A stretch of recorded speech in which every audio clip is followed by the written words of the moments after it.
Oke,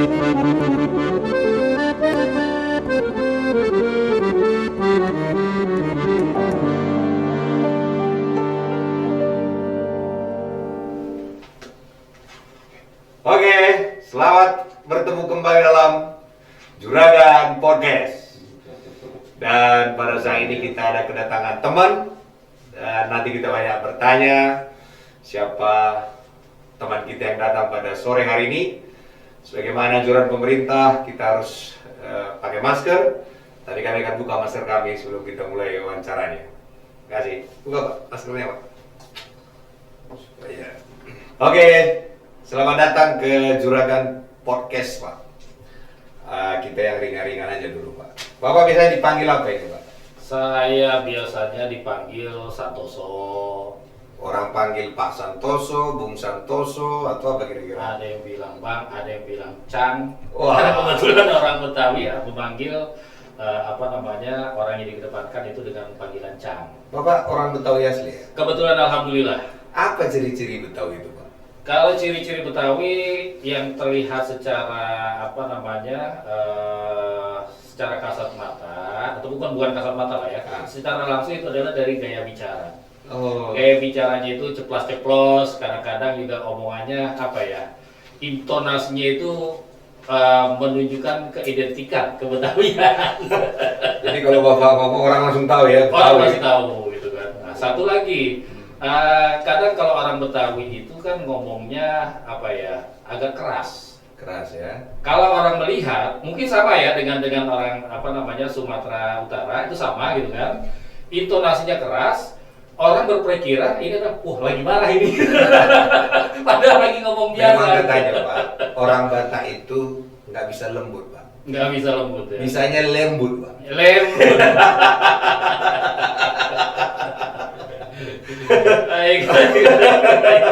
Nggak bisa lembut, tapi ngomongnya lembut. Saya waktu ingat dulu waktu di Bandung Pak, kita orang Batak nggak mau ketahuan orang Batak. Jadi bilang Lembang itu, kita bilang Lembang. Baru supaya nggak ketahuan juga Bataknya, bilang pecel lele, kita bilang pecel lele. Artinya saya melihat begini Pak, dengan beraneka ragam suku budaya, inilah Indonesia. Ya. Kalau nggak begini kita mungkin nggak bisa. Jadi banyak yang lucu memang. Satu lagi kayak orang Batak Pak ya, jadi kita bicara suku, khusus orang Karo. Orang Karo itu kalau bilang terima kasih itu bujur. Bujur. Ya. Tapi kalau Bapak di Bandung bilang bujur, itu sudah tidak baik. Jadi orang Karo itu udah halus sekali. Udah halus sekali. Iya, bujur itu terima kasih. Tapi kalau kita bilang di Bandung, wah bisa kita maknanya berbeda. Tapi seperti Bapak tadi bilang, untung kita di Indonesia, betul. Di Negara Tunggal Ika, kita bisa disatukan. Jadi Bapak dari Betawi Pak ya? Saya dari Betawi. Betawi itu makanan khasnya apa Pak sebenarnya? Banyak sih ya masakan khasnya itu. Kalau dari sisi panganan itu ada nasi uduk ya. Nasi uduk itu ciri khasnya lagi Pak kalau orang Betawi itu sama sayur jengkol ya atau sama jengkol ya. Terus juga ada tahu semua segala macam dan ciri khasnya lagi itu adalah di sambalnya. Ya sambalnya sambal kacang. Di Batam ini masih ada itu Pak? Di Batam hanya ada saya pernah menemukan itu 1 atau 2 saja. Iya. Tapi kulihat di Betawi itu ada kayak makanan buaya gitu Pak? Itu roti buaya. Roti itu buaya. Khusus untuk acara pernikahan. Oh. Ya, ada dodol, ada kuli. Apa lambang buaya ini kan buaya ada buaya darat. Kenapa ada pernikahan? Buaya ini kan identik dengan kesetiaan ya. Tapi kok kalau dibilang buaya darat orang pada marah, bagaimana? Itulah konotasinya. Enggak, kenapa roti buaya gitu? Apa sejarahnya? Ya itu tadi seperti yang sampaikan, kalau buaya itu kan identik dengan sebuah kesetiaan. Awalnya itu karena kesetiaan ya. Ya, lambang daripada buaya itu kan kesetiaan. Walaupun belakangan itu ada yang mengatakan buaya darat, buaya laut, buaya segala macam. Ya. Karena- Bahkan ada lagunya, Pak. Lagi buaya. Oh, iya. Artinya kan ini. Tapi ada yang bilang gini, Pak. Memang lagi-lagi itu buaya darat katanya. Tapi wanita itu pecinta binatang katanya. Mungkin karena kesetiaannya, identiknya itu adalah buaya, itu adalah kesetiaan gitu kan. Giliran ada apa namanya lelaki yang apa namanya perilaku berbeda gitu kan, langsunglah keluar buaya darat.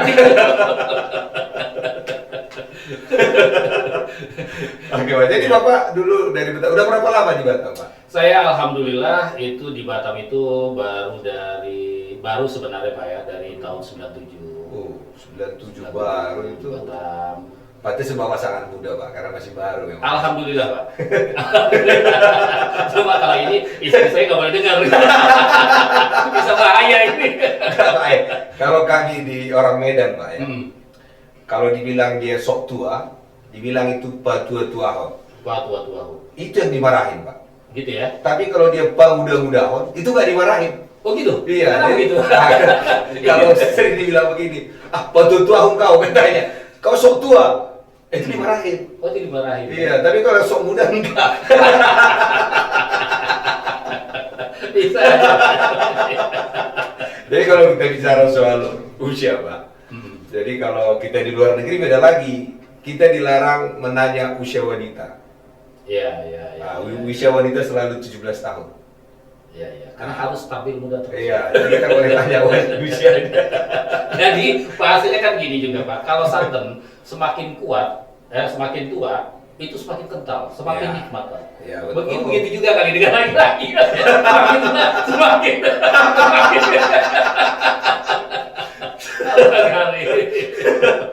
Jadi memang Pak ya, kan kesukaan orang itu beda-beda. Ada juga dia suka barang antik, Pak.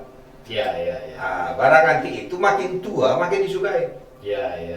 Jadi Jadi maksudnya Pak, maksudnya itu dia bikin keluarga. Oke Pak, kalau di Batam ini Bapak suka makan apa? Kalau saya makanan itu tidak ada yang khusus ya, tidak ada yang khusus, tapi apa namanya segala berbagai macam jenis panganan atau makanan itu ya saya suka ya. Yang penting jelas daripada kehalalannya, Ya, ya. itu yang paling penting ya.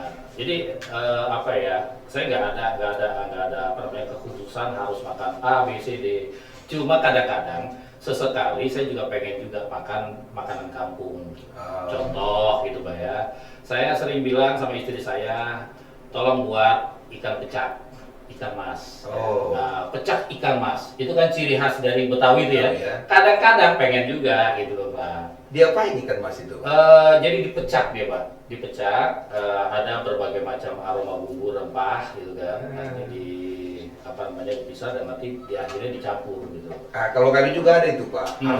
arsik namanya. Arsik ya. Arsik itu, dan kalau ikan mas itu Pak, di kita itu kepalanya yang paling dicari orang. Betul. Satu-satu dia milih. Nikmatnya beda Pak. Beda ya, karena Beda. usaha ya, Iya, usaha. usaha. Memang usaha itu penting ya. Karena nggak bisa langsung dapat dagingnya. Betul, Kita harus betul. pilih ya. Dan nikmatnya beda. Sebenarnya nikmatnya itu beda gitu. Ya, ya. Kok jadi kita ngomong makanan ini? Ini kan obrolan ringan. Obrolan ringan. Tahu kenapa Pak? Kita udah terlalu serius kan. Betul, Kita- betul. Orang sekarang ini saya pengen lihat sesuatu yang ringan, yang menghibur dan juga yang mendidik. Ya, siap. Kalau kita lihat di Batam lah, kita bicara di Batam Pak. Batam ini kan sebenarnya kayak miniatur Indonesia Pak ya. Iya. Kalau Bapak lihat Batam ini bisa saling menjaga toleransi itu kenapa kira-kira Pak? Saya yakin bisa ya. Kenapa? Karena tradisi budaya maupun juga persepsi di masyarakat kita ini juga berbeda dengan katakanlah di luar daripada negara kita. Kalau di kita ada sebuah pepatah juga di mana bumi dipijak di situ langit dijunjung. Dan kita juga menghargai warga asli tempatannya, sehingga kita pun juga pasti sangat menghormati, dan kita juga nggak berani berbuat di daerah orang lain. Nah, inilah yang menjadikan masyarakat kita sama-sama saling menghargai gitu. Satu, terus yang kedua, terlepas daripada sumber daerahnya itu di mana, tapi akar budaya maupun juga moral serta ini memang sama, akarnya itu sama gitu Pak. Contoh, kita dimanapun juga mau suku apa segala macam, begitu ada yang kesusahan pasti kita akan bantu. Ya, kan seperti itu gitu. Nah, ini sudah membudaya di di masyarakat kita, sehingga apapun juga dan dimanapun juga, insya Allah kita bisa sama-sama saling sinergi. Ya. Jadi saya lihat Bapak juga aktif di organisasi apa ini Pak? Kebanyakan saya aktif di organisasi keagamaan gitu ya. Di organisasi keagamaan, saya pikir kan antara dunia dengan akhirat ini harus seimbang lah. Harus seimbang. Jadi dunianya kita juga ya harus pikirkan juga, tapi akhiratnya sebagai bekal untuk kita berpulang pun juga ya sudah harus kita pikirkan gitu. Ya. Jadi Bapak kan di keagamaan kayak gitu, bagaimana cara pandang Bapak supaya bisa melihat semua, kan di MUI Bapak ya? Iya, ya Pak. Kamu ini kan Bapak yang mengeluarkan fatwa itu kan? Itu kan menjaga supaya kerukunan itu dia Pak ya? Sebenarnya kan gini Pak, di semua agama itu juga kan sudah pasti ya, supaya saya tidak akan membicarakan di luar daripada agama saya, tapi saya membicarakan di agama saya sendiri. Jadi di dalam Al-Quran sendiri pun itu sudah disebutkan gitu kan, kalau hubungan antar umat beragama itu adalah lakum dinukum waliyadin. Artinya agamaku, agamamu. Ayo gitu loh, nggak usah dijadikan sebagai karena berbeda agama kita harus bermusuhan. Kan begitu gitu kan. Nah, buktinya kita ya. Buktinya kita kawan ya. Betul. Nah, begitu juga di dalam internal agama kami sendiri gitu ya, khususnya Islam. Itu adalah amaluna walakum amalukum. Amalanku, amalanmu, amalanmu. Jadi jangan sampai kita memaksakan amalan yang kita yakini harus kita paksakan kepada orang lain. Begitu juga dengan keyakinan kita, agama kita harus paksakan dengan orang yang tidak seagama dengan kita. Itu yang nggak beres gitu. Dengan cara pandang itu Bapak bisa terima ya, bisa paham apa yang mereka lakukan, bisa menjaga supaya bisa berkawan dengan semua orang ya jadinya Pak. Betul, artinya kan gini Pak, umat manusia ini adalah sebuah keluarga, ya, adalah sebuah saudara. Kalau terjadi perbedaan, saya pikir ini adalah memang sudah sunatullah. Di dalam agama itu sunatullah gitu loh. Kita nggak mungkin bisa melawan daripada sunatullah yang sudah ada gitu loh. Harus bermusuhan dan lain sebagainya, itu nggak bisa. Memang sudah sunatullah ya sudah jalanin gitu. Justru kalau misalkan kita membenci dengan agama lain, dengan keyakinan lain ya, itu justru malah yang keluar daripada konteks agama itu sendiri. Sama Pak, di kami Kristen malahan dibilang gini, kasihilah musuhmu, berkatilah orang yang menganiaya kamu. Jadi sebenarnya agama itu mengajarkan kebaikan sebenarnya. Betul. Mungkin ya makanya bisa kita berteman, bisa kita bercanda kan gitu. Ya. tapi di Banten ini nggak pernah terjadi hal-hal yang ekstrim gitu Pak ya. Alhamdulillah, karena saya mungkin juga sama juga dengan Bapak gitu kan.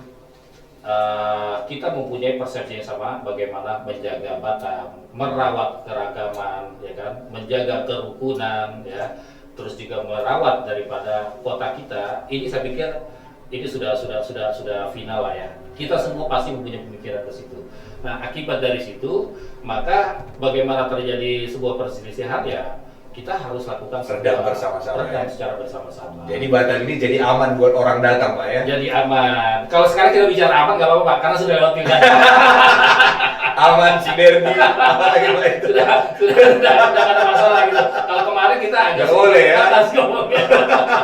Apa Pak istilahnya? Aman, sinergi, ada insani, ada ramah, ada luar biasa. Luar biasa ya. Oke, kita akan lanjutkan kembali untuk sesi selanjutnya dalam Juragan Podcast.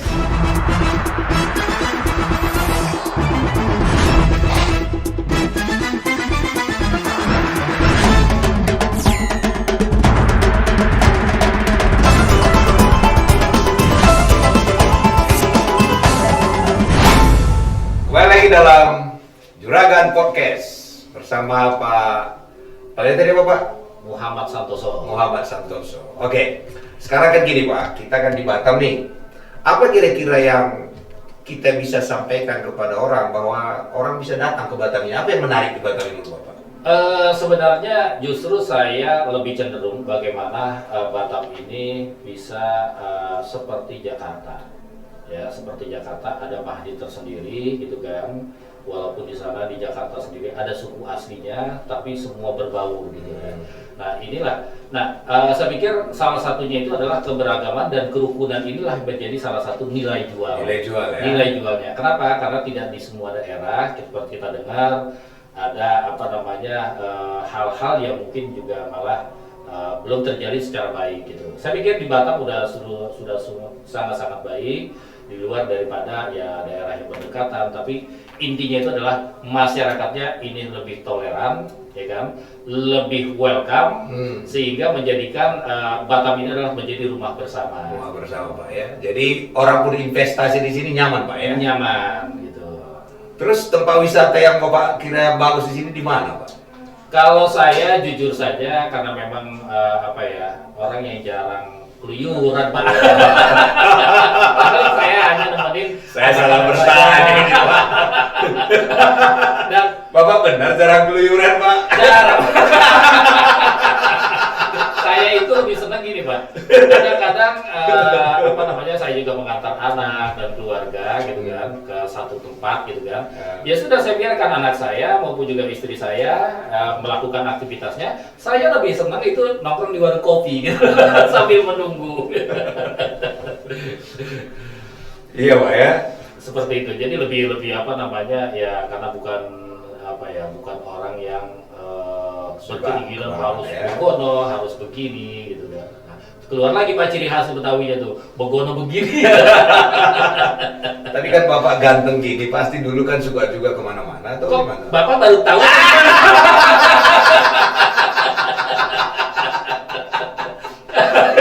Maksud saya dulu pasti suka keluyuran kemana-mana kan sama para mantan atau gimana?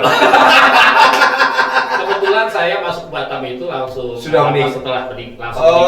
Jadi kita gitu tidak ya. sempat lah ya dan Jadi tidak ada mantan di sini tidak Pak? ada mantan Pak. Kita sudah merasa puas lah ya di Jakarta sendiri pun juga berbagai macam itu sudah ada, walaupun kita juga tidak melakukan, sebenarnya tidak melakukan tapi kita tahu kan begitu gitu loh Pak. Nah, seperti itu. Karena gini Pak, saya Betawi itu dari orang tua saya, dari kakek saya itu diajarkan masalah keagamaan. Artinya hal-hal yang dilarang lu jangan lakuin. Kan itu gitu kan. Nah, terus juga jadi orang itu yang bisa memberikan manfaat untuk orang lain. Jadi ke situ gitu loh Pak. Ya sudah gitu kan. Nah, kalau misalkan memang keberadaan saya alhamdulillah di Batam ini bisa memberikan, alhamdulillah. Gitu. Oke Pak, jadi kalau kita lihat selain itu Pak, COVID begini Pak, apa kira-kira apa yang terjadi waktu COVID begini Pak di Batam ini? Saya bersyukur, artinya selain daripada memang ini adalah kita berduka cita ya dengan pandemi, tapi satu sisi kita juga patut bersyukuri lah ya, karena Allah atau Tuhan itu memberikan segala macam cobaan itu ada maksud dan tujuannya. Dan kita melihat sekarang ini alhamdulillah masyarakat kita semakin lebih mendekatkan kepada Sang Khalik gitu ya, kepada Tuhan. Artinya dari sisi ibadah kita masing-masing kita mencoba lebih dekat memperbaiki gitu loh Pak. ke Tuhan dan juga lebih dekat dengan keluarga Pak. Betul. Yang selama ini mungkin juga kita dengan keluarga bisa jadi juga kita pulang malam anak sudah tidur, kita berangkat pagi anak masih tidur, kadang hari libur pun juga Sabtu Minggu kita aktivitas di luar gitu kan. Nah, ditambah lagi pada saat itu kadang-kadang kalau kita saking sibuknya kita lupa beribadah. Nah, dengan adanya kayak gini sudah memang harus diinikan gitu. Selain daripada itu saya melihat ini adalah ya mungkin recovery, alam ini sedang merecovery dirinya gitu loh Pak, untuk kehidupan yang lebih baik ke depannya. Jadi segala sesuatu itu mendatangkan kebaikan. Mendatangkan kebaikan. Artinya, walaupun kita tidak paham ya kenapa betul, terjadi. Betul. Artinya ya kita memang harus bersyukur. Diberikan rezeki kita bersyukur, diberikan cobaan kita wajib bersyukur, supaya kita bisa lebih dekat gitu Ya. kan. Mungkin sama juga Pak Johan. Kalau di kita dibilang gini Pak, mengucap syukurlah dalam segala hal. Betul. Apapun itu disyukuri. Betul. Artinya kan gini Pak, Tuhan itu sebenarnya Allah itu rindu dengan umatnya. Ya kan, bahkan kenapa di dalam Islam itu kita juga ada sholat tahajud tengah malam gitu kan. Nah, disinilah kita bisa lebih mendekatkan diri kita. Allah itu rindu terhadap perintihan umatnya. Ya. Gitu. Rindu, pasti kita diberikan yang terbaik gitu. Ya, betul. Kalau tidak sekarang, mungkin besok. Kalau tidak besok, mungkin lusa dan Ya. seterusnya. Mungkin hari ini kita tak mengerti, tapi Tuhan selalu berikan yang terbaik Pak ya. Pasti itu Pak. Oke Pak, kata terakhir dari Bapak kira-kira buat kita semua dari Muila, kira-kira apa dihimbau ini kalau ada Pak?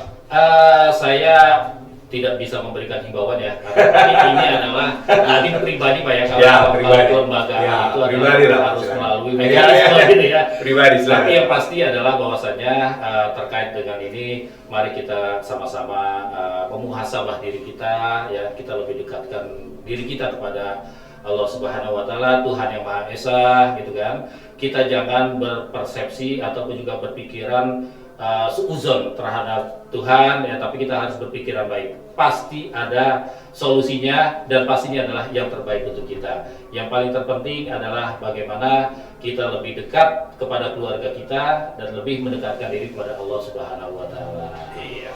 Makasih banyak Pak Santoso, kita sudah belajar, kita sudah dengar banyak hal tadi, bahwa kopi ini membuat kita semua dekat kepada Tuhan dan membuat kita dekat kepada keluarga kita juga, dan kita juga tahu Tuhan mengasihi kita semua. Sampai ketemu dalam podcast selanjutnya. Terima kasih. Selesai Pak. Oke.